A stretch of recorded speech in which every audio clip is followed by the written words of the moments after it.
بسم الله الرحمن الرحيم. السيدات والسادة، السلام عليكم ورحمة الله وبركاته. تحية من اللجنة الثقافية بنادي الرميلة، وهي تحييكم إلى هذا البرنامج أنس النفوس بالتلاوة الصحيحة، والذي إن شاء الله سنقف على بعض المفردات التي يخطئ فيها بعض القراء حينما يتناولون التلاوة القرآنية.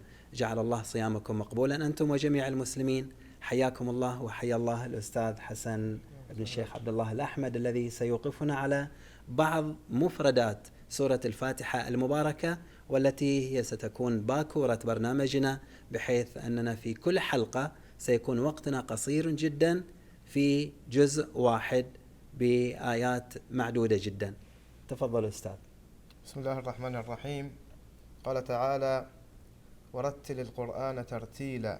سئل أمير المؤمنين عليه السلام عن معنى مصطلح كلمة الترتيل، فأجاب: الترتيل هو تجويد الحروف ومعرفة الوقوف. نشرع معكم في سورة الفاتحة والأخطاء الشائعة في هذه السورة. بسم الله الرحمن الرحيم. الحمد لله رب العالمين. الخطأ الشائع في هذه الآية الحمد لله، والصح الحمد لله رب العالمين. الرحمن الرحيم. الخطأ الشائع الرحمن الرحيم، والصح الرحمن الرحيم. خطأ بضم النون. بضم النون. نعم. أحسنت. مالك يوم الدين، وتجوز أيضا ملك يوم الدين، والخطأ الشائع هو مالك بضم الكاف، والصح مالك بكسر الكاف. مالك يوم الدين. إياك نعبد. إياك بتشديد الياء وتوضيحها. نعبد بضم الباء والدال. نعبد، ولا نقول نعبد. إياك نعبد وإياك نستعين. اهدنا الصراط المستقيم. وتجوز أيضا اهدنا الصراط بالسين بقلب الصاد. نعم. سين. نعم. الصراط المستقيم. المستقيم، ولا نقول المستغيم، ولا نقلب القاف غين. نعم. المستقيم هي الصحيحة. صراط أيضا صراط تجوز بالسين والصاد. بالسين والصاد. نعم. صراط الذين أنعمت. أنعمت بإظهار النون الساكنة وفتح العين. أنعمت. أنعمت، ولا نقول أنعمت. نعم. أنعمت لا نقول عليهم. صراط الذين أنعمت. لا، خطأ. صراط الذين أنعمت. نعم. بإظهار الهمزة والنون وفتح العين. صراط الذين أنعمت عليهم، ولا نقول عليهم.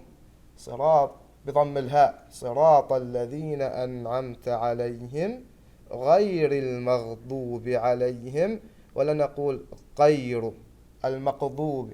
لا نقلب الغين قاف. غير المغضوب عليهم ولا الضالين.